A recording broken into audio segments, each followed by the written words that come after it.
Okay, so in the morning session, we had discussed about the blood flow regulatory system. We'll just give a quick recap. So we discussed there are three main mechanisms. Okay, local mechanism, humoral mechanism, and neural mechanism. In local, we saw acute mechanisms and long-term mechanisms. In humoral, we discussed about vasoconstrictors and we discussed about vasodilators.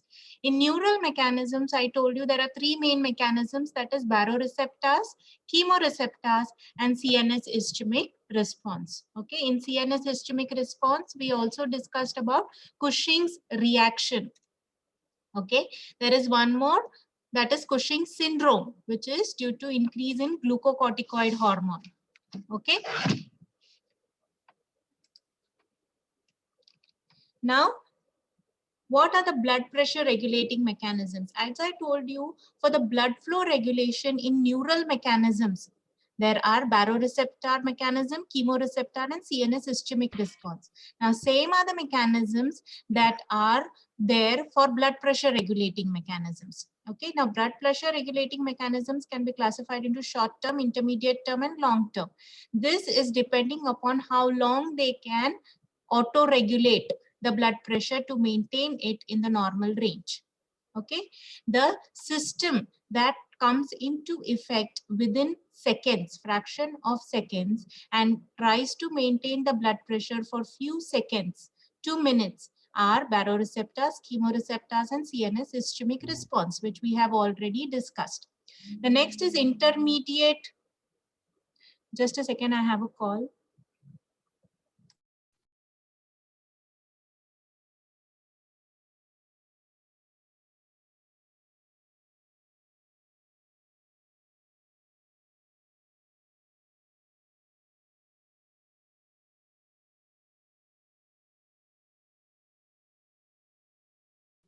Okay, so short-term mechanisms are these. Now, what are intermediate term mechanisms? The intermediate mechanisms are stress relaxation, okay, and capillary fluid shift mechanism,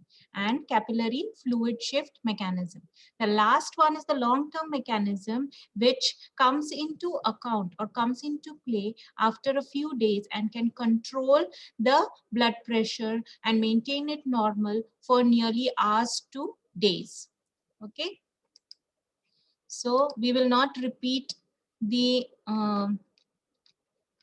short-term mechanism. We will start with the intermediate mechanism. The intermediate mechanisms are capillary fluid shift mechanism and reverse stress relaxation mechanism. Okay, first is capillary fluid shift. Now, as we know, capillary is the branchings from the arterial end, and then there is exchange which takes place between the capillary and the tissues. Then it has the venous end, and then the deoxygenated and the blood containing large amount of waste products are drained into the vein. So this capillary, it has a arterial end and it has a venous end, because the blood flows from the artery into the capillaries.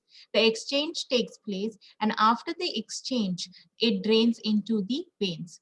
So at the arterial end, the hydrostatic pressure is large. Now, if you see, the blood contains two types of pressures. One is hydrostatic pressure and second is oncotic pressure or osmotic pressure. Osmotic pressure is the pressure which is because of the plasma proteins, the electrolytes, the ions. Okay.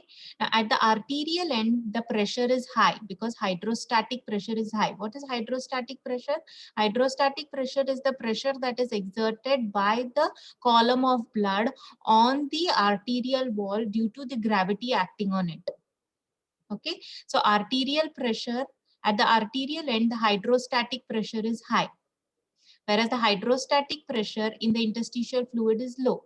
So at the arterial end, large amount of filtration takes place, whereas as the blood goes towards the venous end, what happens is hydrostatic pressure decreases. Hydrostatic pressure is low. So what happens? Instead of filtration, reabsorption takes place. Remember, whenever hydrostatic pressure of the fluid is more, it will allow filtration. Whenever hydrostatic pressure of the fluid is less, or of the blood is less than the interstitial fluid, it will allow reabsorption. If the osmotic pressure of the blood is more, it will again allow large amount of reabsorption. The osmotic pressure remains the same because it is the same amount of blood or the same blood, but hydrostatic pressure is more towards the arterial end. So large amount of filtration takes place. So large amount of oxygen diffusion, large amount of nutrients, large amount of water according to the requirement and the concentration gradient gets filtered into the interstitial fluid. Okay, whereas as this blood goes towards the venous end, what happens is hydrostatic pressure decreases. So instead of filtration, there is reabsorption that takes place. Okay, now when the blood pressure is high, what will happen? Hydrostatic pressure is high. So what will happen? At the arterial end, there will be large amount of filtration and reabsorption will decrease. Now, because there will be large amount of filtration that will be taking place at the arterial end, there will be loss of large amount of blood volume also. And therefore, finally, the blood volume inside will decrease. And so what will happen? The blood pressure will come down to normal. Whereas when the hydrostatic pressure has decreased due to decrease in blood volume, what will happen? The amount of filtration that will take place from the capillary will decrease. Why? Because hydrostatic pressure is less and reabsorption will increase, and therefore blood volume will increase, and finally the blood pressure will come back to normal. So in intermediate term mechanism, the first mechanism that helps in maintaining blood pressure is capillary fluid shift mechanism. And next is stress relaxation and reverse stress relaxation. Now, what is this? As I've already told you, smooth muscles, they have a property of plasticity, which is called as stress relaxation and reverse stress relaxation. Whenever the pressure inside increases, the smooth muscle, it relaxes to bring the pressure to normal. And when will the pressure increase? When the volume is increasing. Right? So if the volume inside increases, pressure increases. To keep the pressure to normal, the smooth muscles, they relax. And opposite takes place when the pressure decreases. When the pressure is decreasing, the smooth muscle will contract. That means in stress, that is increase in pressure, there is relaxation. And in reverse stress, means when there is no stress or decrease in pressure, there is reverse relaxation. That means contraction. So what happens when the blood pressure is increased? When the blood pressure is increased, the blood vessels are stretched. Okay, so to keep the pressure normal, the smooth muscles of the blood vessels, they will relax. Hence, the capacity will increase. So finally, the effective blood volume will be appearing to be decreased. But the blood volume is the same. Only thing is the muscles have relaxed. So finally, the BP will come down to normal. Same thing or opposite also stands true. When the blood pressure is decreasing, what will happen? The blood vessels, the smooth muscles in the blood vessels, they will contract, and therefore they will bring back the blood pressure to normal by accommodating the small amount of blood volume itself. Okay, this operation or this phenomenon helps in maintaining the blood pressure when it is in the range of 15 to 30% above or below the normal range. Okay, so the long-term mechanism now, the BP, blood pressure regulating mechanisms, that is the long-term mechanisms, they have a direct control as well as a indirect control. Direct mechanism is long-term is mainly by the kidney itself, but the long-term is of two types, direct and indirect. Direct means suppose the blood pressure is decreasing.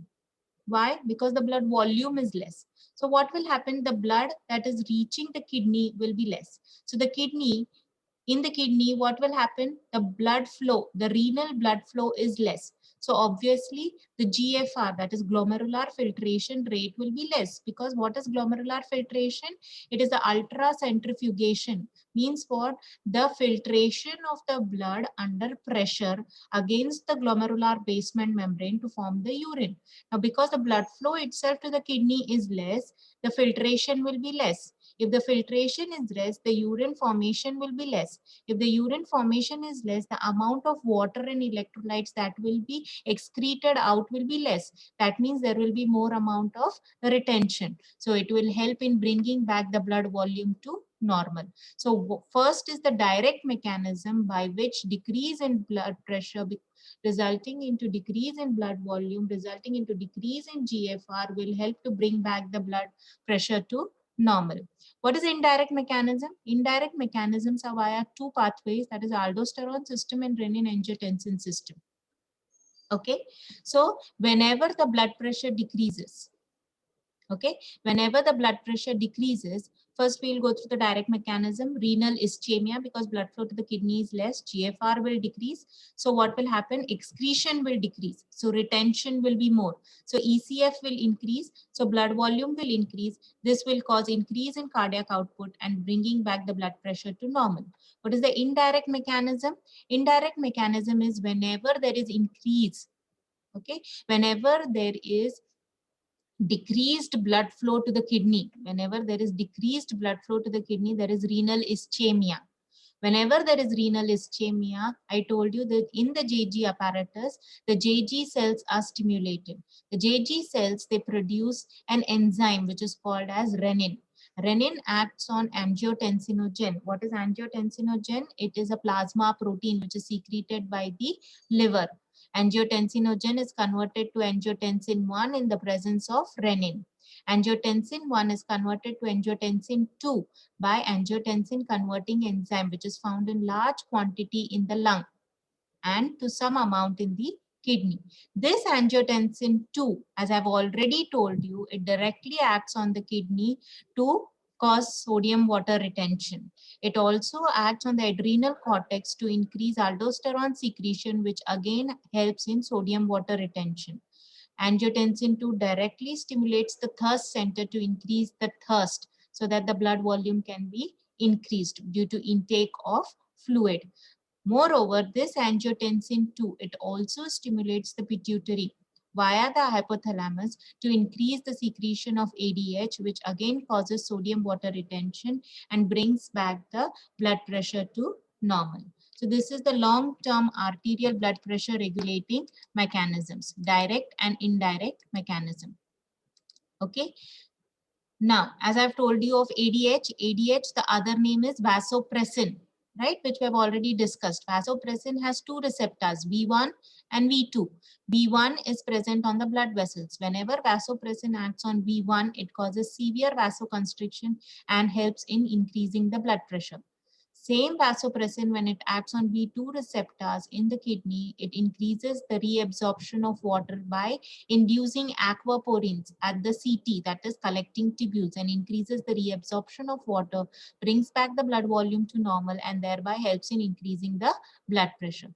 So if you have a question on blood pressure regulating system, blood pressure, then you have to write down the classification of short-term acting, intermediate acting, and long-term acting. In short term, you will write down baroreceptor, chemoreceptor, and CNS ischemic response. In intermediate, capillary fluid shift and stress relaxation and reverse stress relaxation. In long term, it is mainly by the kidney, and in the kidney by direct and indirect pathway. Okay, but if it is blood flow regulating mechanism, blood flow regulating mechanisms are classified into three: local, humoral, neural. Local may you will have to write down the metabolic theory, the oxygen lack theory, the myogenic theory, reactive hyperemia, active hyperemia. Then humoral, that is vasoconstrictors and vasodilators. And then neural may you will have to write down only three: baroreceptors, CNS ischemic response, and chemoreceptors. Is it understood? Yes, students, did you understand? Students, are you listening? Yes, okay. So now we'll start with cardiac output. What is cardiac output? The amount of blood that is ejected by each ventricle per minute is called as cardiac output. So amount of blood that is ejected per minute is called as cardiac output. How much is the normal value? Men 5.6 liters per minute, women 4.9 liters per minute, and an average of 5 liters per minute. Can anybody tell me why women are having low cardiac output as compared to men? I told you, no, cardiac output is nothing but the sum of all the tissue requirements. So why women may be having a low cardiac output as compared to men? Because women have low basal metabolic rate as compared to men. So if basal metabolic rate is less, the requirement is less. So cardiac output is less. Okay. What is cardiac index? It is the cardiac output per square meter body surface area. It is in relation to the body surface area. Normally, a 70 kg man, the body surface area is 1.7 square meters. Okay. So cardiac index will be equal to 5 liters per minute per 1.7 square meter, which approximately comes to 3 liters per minute per square meter. Now, if you see cardiac index is more in female as compared to male. Why? Because their body surface area is less as compared to male. तो cardiac output कम भी हुआ तो भी उनका body surface area भी कम है. So ultimately cardiac index female में ज्यादा है, but cardiac output female में कम है. If you don't see it relatively, if you see only the numbers. Okay. Now what is stroke volume? Stroke volume is the amount of blood ejected by each ventricle per beat. What was cardiac output per minute? This is per beat. That means cardiac output will be what? Stroke volume is per beat. And how many beats are there in 1 minute? Is the heart rate. So total cardiac output will be stroke volume into heart rate. That will be 4.3 liters per minute, which is approximately 5 liters per minute. Cardiac reserve. It is defined as the maximum increase in the cardiac output above normal value. It is expressed in percentage. Now, normally, if my cardiac output is 5 liters, during exercising, the requirement of my tissues is more. So obviously, the cardiac output increases to nearly 10 to 13 liters per minute. So this increase that can happen in the cardiac output, the maximum increase, is called as cardiac reserve, and it is always expressed in percentage. Okay. Now, what are the methods by which you can measure cardiac output?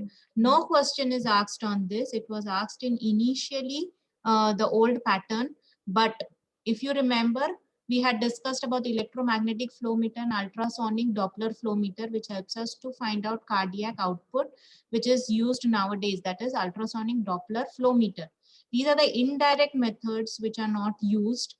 Fixed principle method, indicator dilution method, thermodilution method, inhalation of inert gases, physical methods like Doppler echocardiography, which is also used nowadays most commonly. Now, why have I put this slide? Because it may appear as an MCQ. Otherwise, details may not be known. Okay. Now, what are the variations in cardiac output? Physiological variations which are normal. Okay. So first is age. In age, the cardiac output, if you see, is more in adults as compared to the infants. But cardiac index, if you see, the surface area of the infant is less, and therefore cardiac index appears to be more in infants as compared to the adults. Sex, as we have already discussed, the cardiac output is more in males as compared to the females. Diurnal variation, the cardiac output is low in the morning and is highest during the evening. Okay, as the stress increases, the cardiac output increases. Environmental temperature, in diurnal variation, as our activity increases also, the cardiac output increases. And therefore, in diurnal variation, the cardiac output is more towards the evening. Environmental temperature, when the temperature is high, cardiac output is high. Anxiety, excitement, any emotional stress will result into high cardiac output. After eating, cardiac output is high. Why? Because our GIT is working more. It is active, so it needs more blood supply. Exercise increases cardiac output. Pregnancy again increases cardiac output, right? Because the requirement is high. High altitude, a condition of hypoxia, so requirement is more, so cardiac output is more. Postural change, when you From lying down, when you suddenly stand up, you must have experienced a giddiness type of a feeling. Okay, that is because of postural change. As soon as you stand up, what happens? Due to gravity, the blood tries to pool into your limbs. Okay, so the blood supply to the brain decreases, and therefore what happens? You get the giddy sensation. But within fraction of seconds, baroreceptors, they come into action, they cause the vasoconstriction and bring the blood pressure towards normal. Okay, so postural change also causes cardiac output change. When you stand up, the blood is cooled down, venous return decreases, cardiac output decreases. Okay, pathological causes. Increased cardiac output is increased in fever. Why will it increase in fever? Because in fever, body temperature increases, body metabolism will increase. So if the basic metabolic rate is increased, cardiac output will increase. Anemia will result into hypoxia, will result into increased requirement and demand, and hence cardiac output increases. Hyperthyroidism, basal metabolic rate increases and hence increased demand, so increased cardiac output.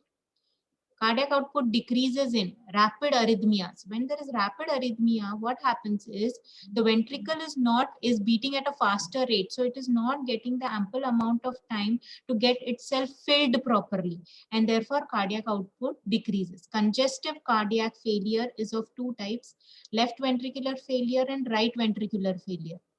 When there is left ventricular failure or right ventricular failure, the muscle myocardial contractibility is decreased. So if the contractility itself is decreased, it is failing to contract to the utmost limit.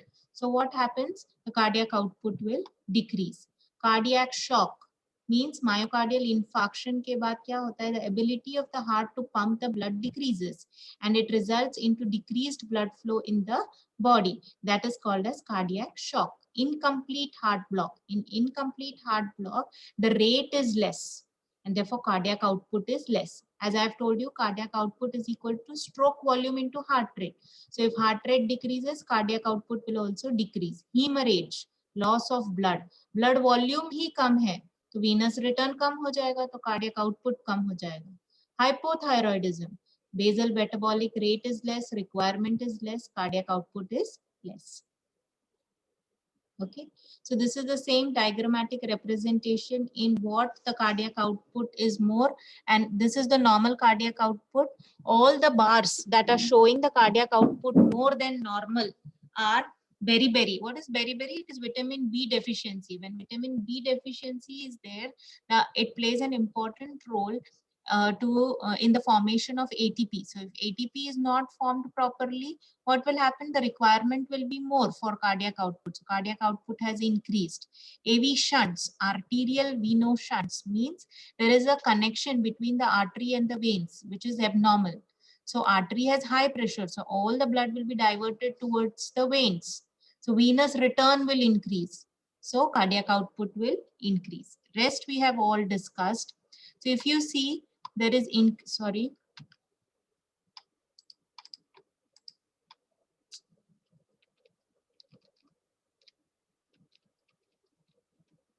So if you see, the cardiac output increases in beriberi, AV shunts, hyperthyroidism, anemia, anxiety, pulmonary diseases, pregnancy, Paget's disease, which is a connective tissue disease. Okay, and it decreases in hypertension. Why in hypertension will cardiac output be less? Hypertension means peripheral resistance is more. Left ventricle है, उसको aorta में blood pump करना है और aorta का pressure raised है. So what will happen? Ventricle पे after load बढ़ गया है. The pressure against which the ventricle has to raise the pressure to. Ventricle का प्रेशर जब अयोटा के प्रेशर से ज्यादा होगा, तब जाके ब्लड फ्लो होगा वेंट्रिकल से अयोटा में.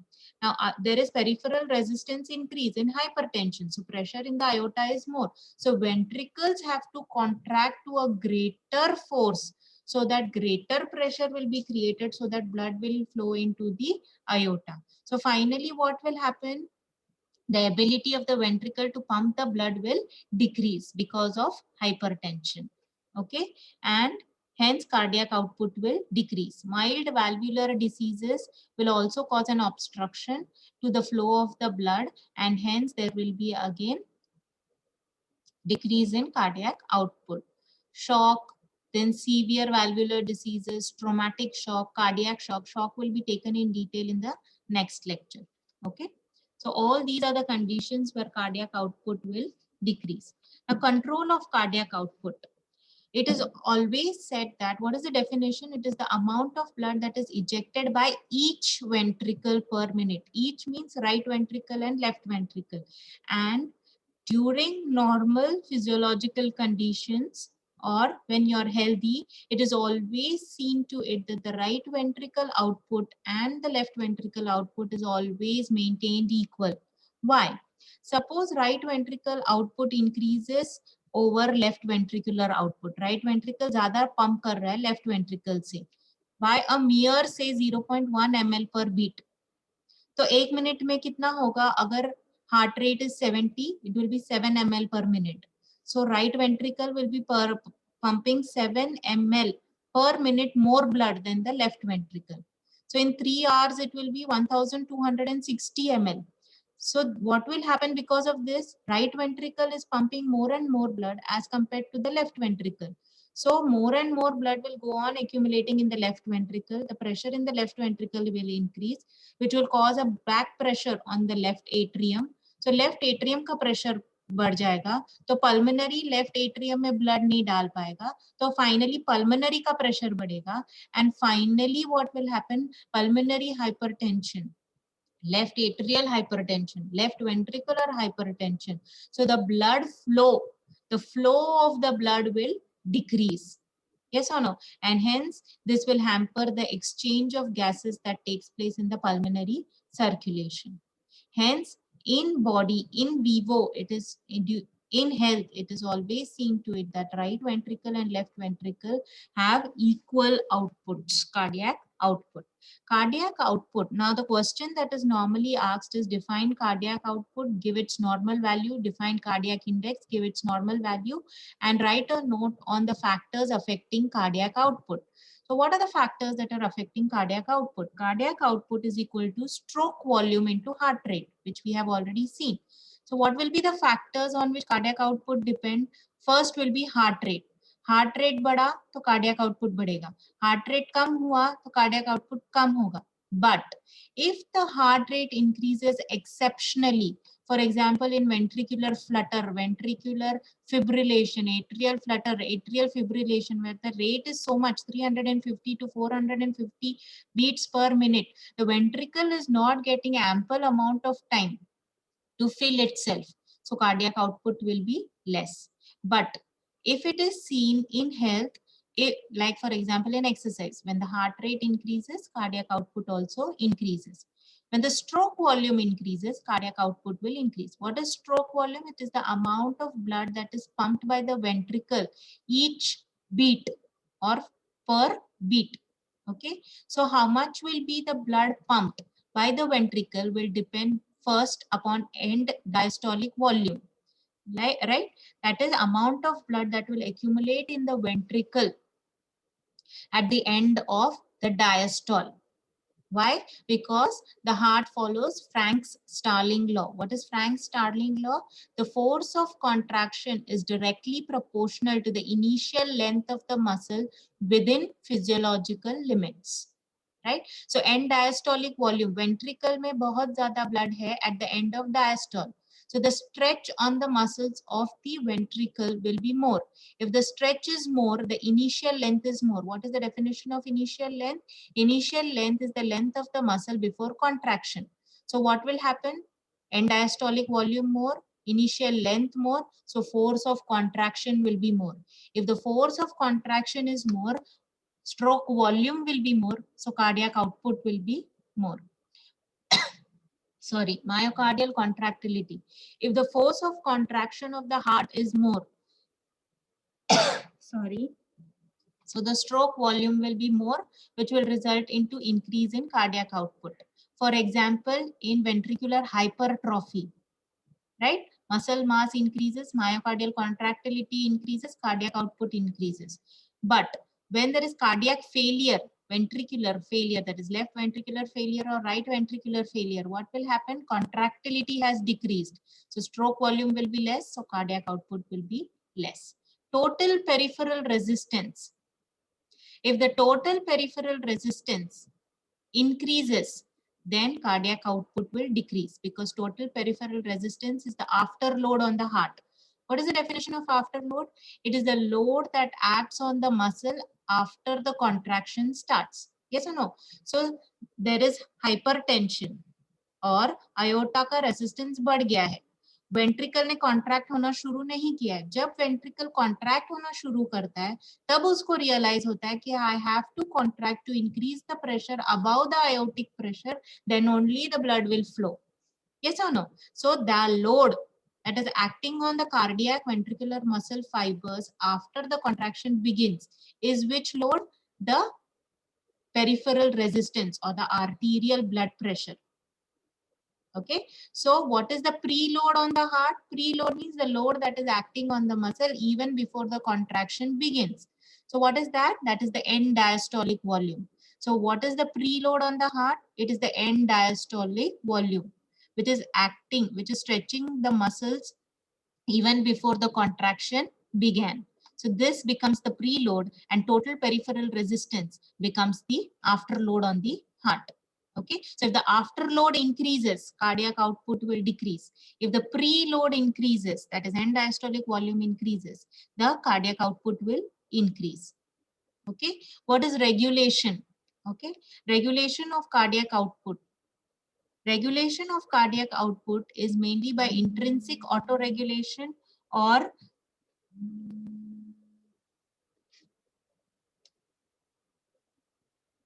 is by intrinsic autoregulation or by extrinsic regulation. Extrinsic is via sympathetic or parasympathetic pathway, right? When there is sympathetic stimulation, there is increase in heart rate, increase in force of contraction, so increase in cardiac output. When there is decrease in force, when there is parasympathetic stimulation, there is decrease in heart rate, decrease in force of contraction, so decrease in cardiac output. What is intrinsic autoregulation? Intrinsic means the factors are from inside the heart itself. For example, heterometric regulation. What is hetero? Means not the same or different. Metric means length. The factors which cause a change in the length of the muscle fibers.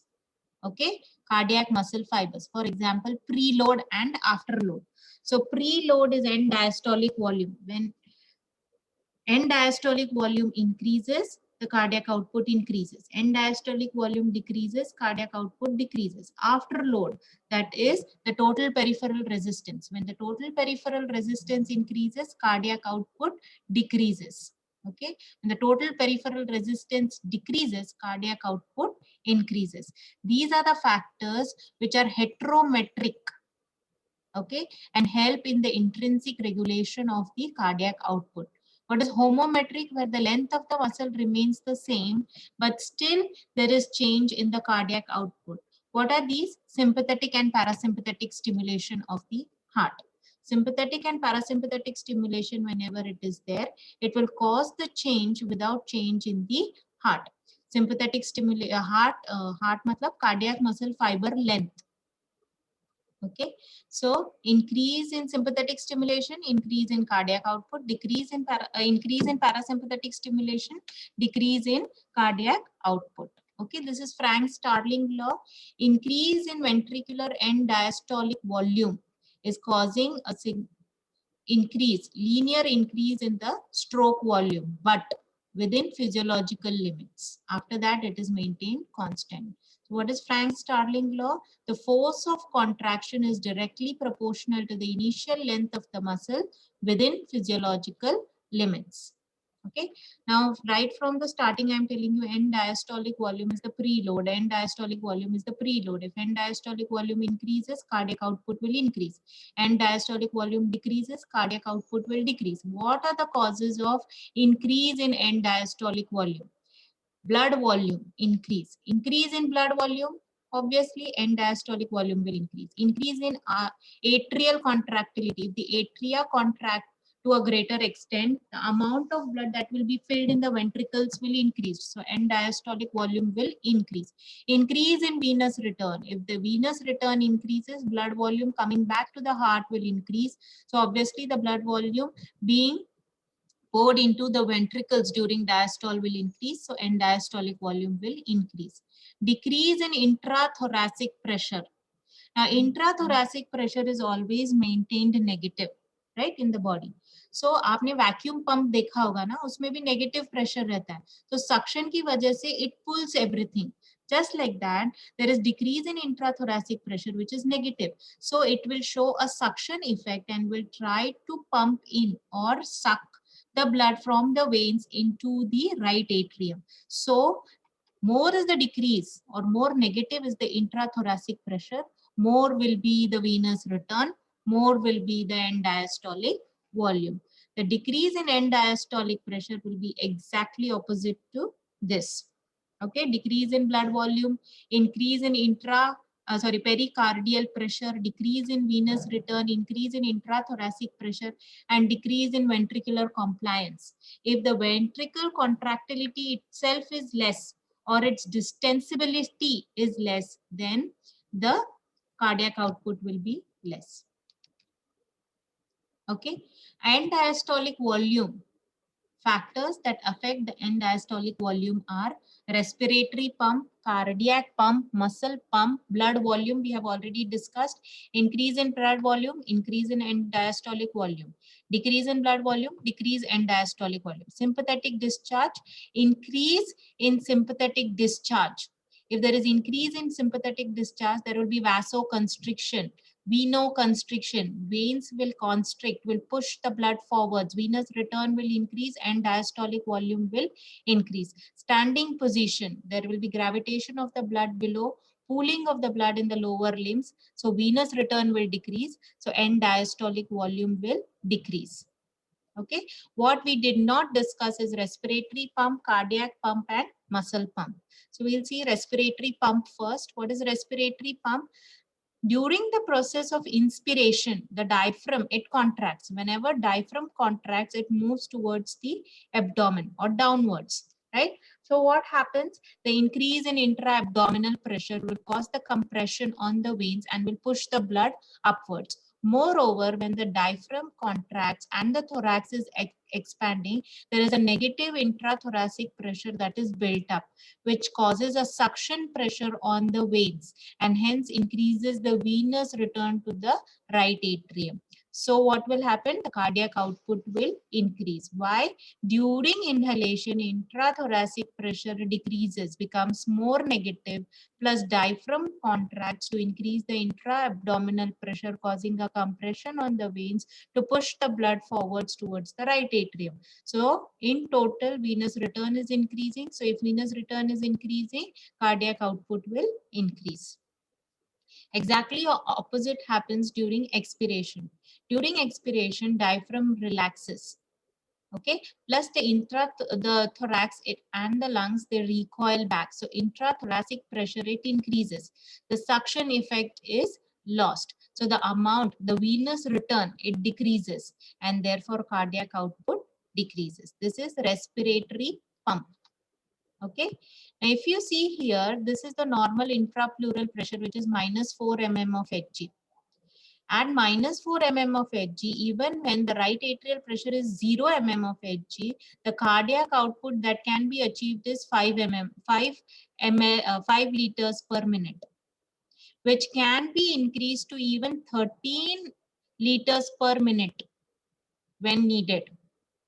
Okay, but if the intrapleural pressure, as it goes on becoming more and more positive, -2, +2, what happens? The right atrial pressure also has to increase so that it can cause the venous return to happen, so that cardiac output can take place.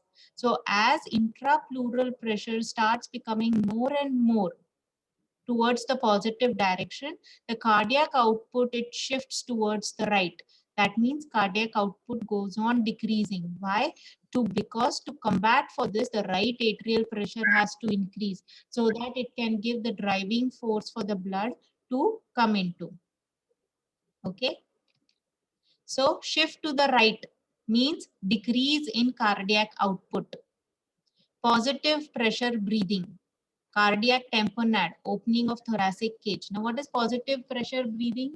Positive pressure breathing means intrathoracic pressure is positive. So if intrathoracic pressure is positive, what will happen? As I've already told you, cardiac output will go on decreasing. Cardiac tamponade means there is the accumulation of fluid in the pericardial cavity. So there is already a pressure on the cardiac or on the heart. So what will happen? The pressure is more. So the pumping ability will be decreased. So cardiac output will be decreased. That is shift to the right. Opening of the thoracic cage. Normally in our body, thoracic cage, the intrathoracic pressure is negative. As soon as you open it, inside it is negative and atmospheric pressure is 1 it is considered as atmospheric pressure of 1 is present, and inside the intrathoracic cavity it is negative. So as soon as you open the thoracic cavity, the air will rush from 1 atmospheric pressure to 0 atmospheric or negative atmospheric pressure, and therefore the air will enter into the thoracic cage. So opening of the thoracic cage causes shift of the cardiac output towards the right, that is decrease in cardiac output. Or a shift to the left, breathing against negative pressure, that is suction pressure, okay, will help in increasing the cardiac output. And cyclical changes during respiration, which we have already discussed in respiratory pump. Okay, now we discussed respiratory pump, right? Now next is cardiac pump. In cardiac pump there are two mechanisms. नहीं हो चालेल. Cardiac pump, there are two mechanisms, vis or turbo and vis or fronte. Vis or turbo means something that is pushing the blood from behind towards the right atrium. What is it? It is the Windkessel's effect, the elastic recoil of the arterial wall, which is giving the momentum to the blood so that the blood can flow from the arterial end to the venous end and reach the right atrium, thereby increasing the venous return and thereby increasing the cardiac output. So it is the myocardial muscle contraction and the Windkessel effect, which gives a vis or turbo effect to the cardiac pump. Next is vis or fronte effect. Vis or fronte effect means there is some pulling force which is pulling the blood towards the right atrium, right? So to increase the venous return. What are those two? One is ventricular systolic pump and the second is ventricular diastolic pump. Jab ventricle is contracting, when the ventricle is contracting, that is ventricle systole, what happens? It is contracting. So what happens? The AV valves, they are pulled towards the ventricle. So this causes a suction effect and allows more of the blood to flow into the right atrium, because when the ventricle is contracting, atria is relaxing, right? Ventricular diastolic suction. When the ventricles are relaxing, the AV valves are open. As soon as the AV valves open, there is large amount of pressure difference between the atria and the ventricle. So blood starts rushing into the ventricle. So this pressure gradient causes more or pulls more blood towards the ventricle during the diastole. This is called as ventricular diastolic suction. Okay. Now this is the muscle pump. Muscle pump, as I told you, whenever we exercise or whenever we are standing, these calf muscles, they contract. Okay. Even if they are contracting, the venous system is such that there is superficial vein and deep vein. Okay. Now this is colored red, but it is actually the superficial vein.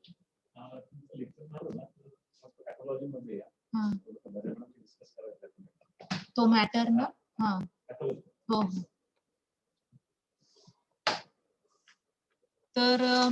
so the blood starts flowing. Normally what happens, from the periphery, the blood flows from the superficial veins into the deep veins, and there are small connections like this.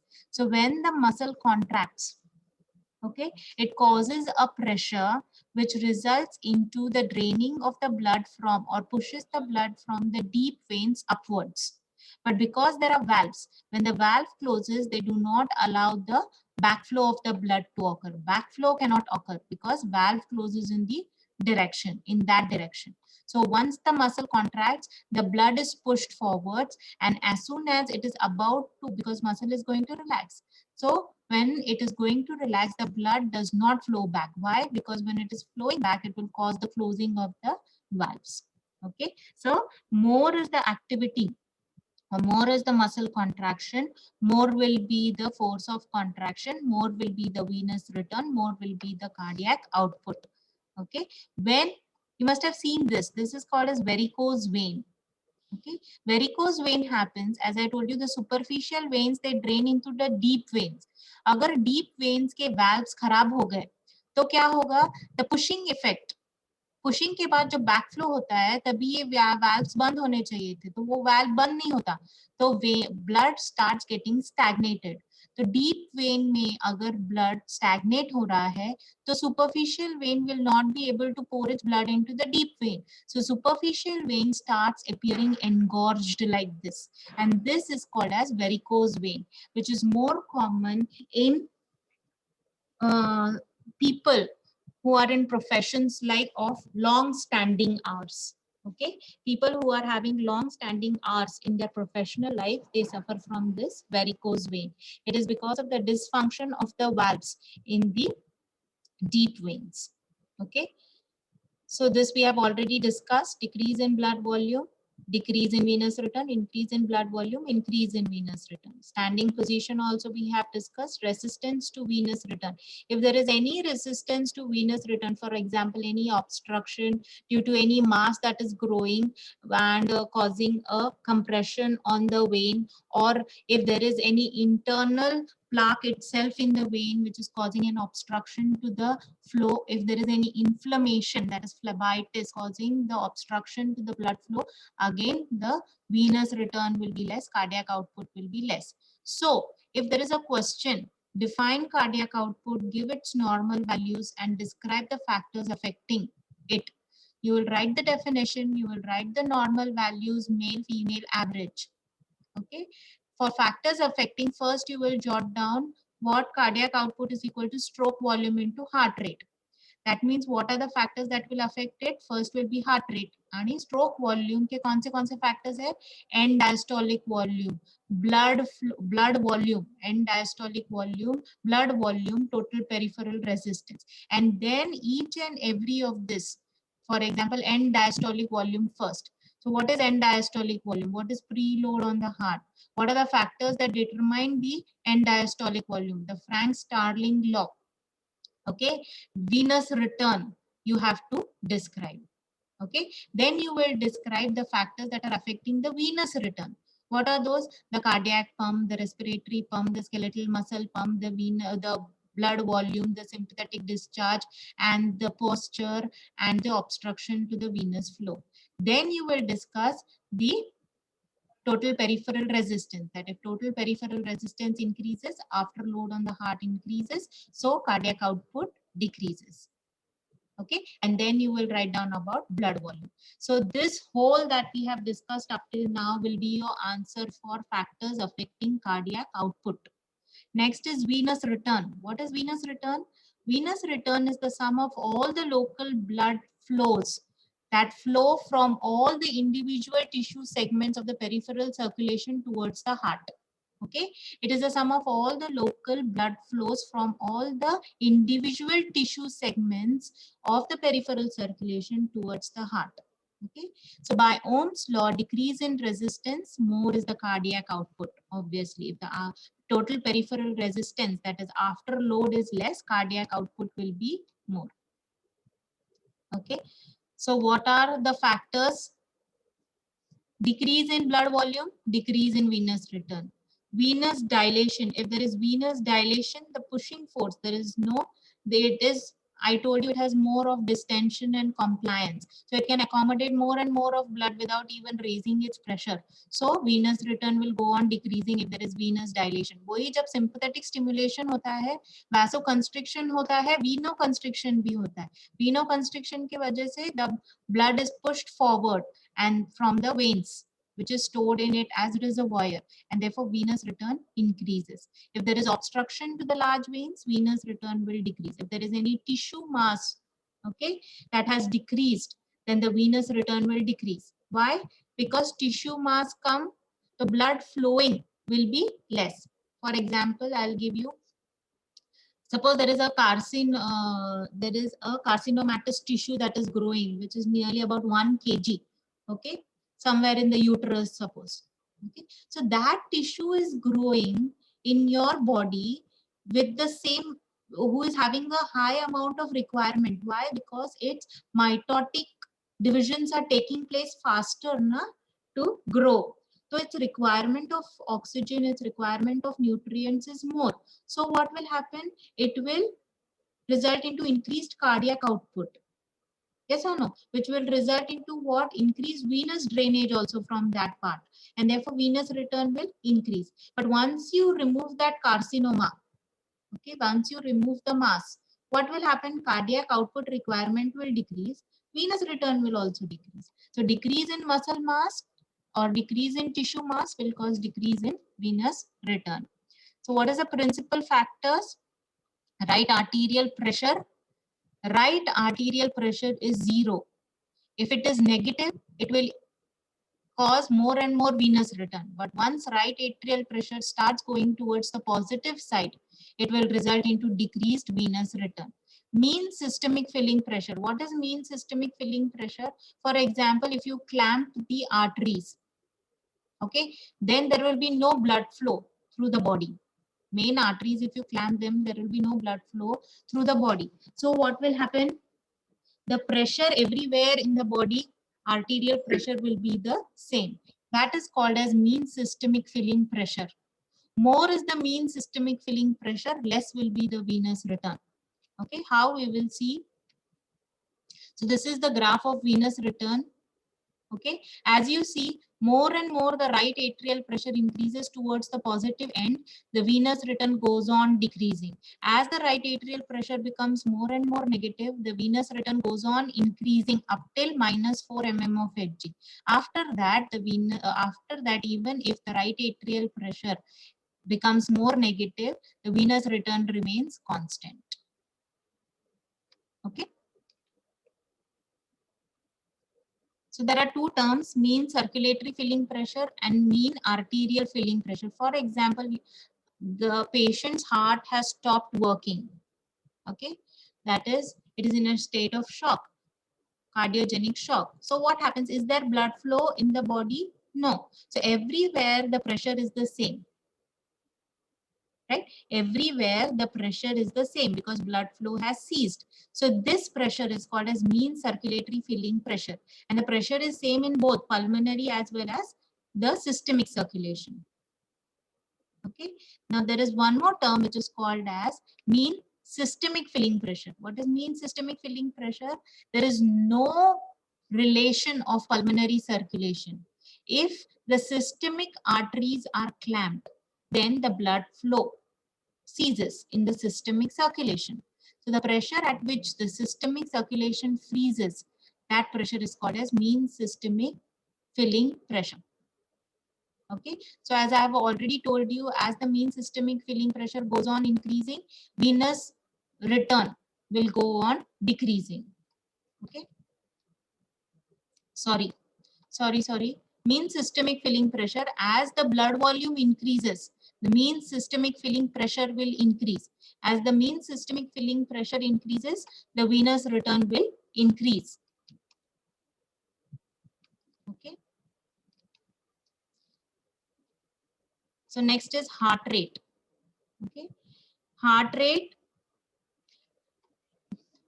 increase in the force of contraction of the heart without increase in initial length of the cardiac muscle fiber is called as the homometric type of regulation of heart rate. The increase in heart rate may be because of sympathetic stimulation, the catecholamines, which are again epinephrine, norepinephrine, xanthines, glucagon, digitalis, okay, and related drugs. All these cause increase in heart rate. decreased. Parasympathetic stimulation, heart failure, myocardial infarction, hypercapnia, that is increase in carbon dioxide, hypoxia, decrease in oxygen acidosis, as well as quinidine, procainamide, and barbiturates. These two are the drugs which are antiarrhythmic drugs which try to decrease the heart rate. Okay, extrinsic regulation, as I've already told you, sympathetic activity as well as parasympathetic activity. Sympathetic decreases the heart rate, sympathetic increases the heart rate, and parasympathetic decreases the heart rate. Okay, so if you see, now we have discussed three main topics, that is cardiac output, venous return, and heart rate. All three can come as an SAQ. All these three are interrelated. You have to keep in mind the factors that are affecting it, and then you have to elaborate. Okay, and that constitutes your answer. Okay, so in the next lecture, we will be dealing with blood pressure and shock. Okay, shall we end the meeting? Yes, students, are you listening, or you have shifted Yes, to your ma'am. okay.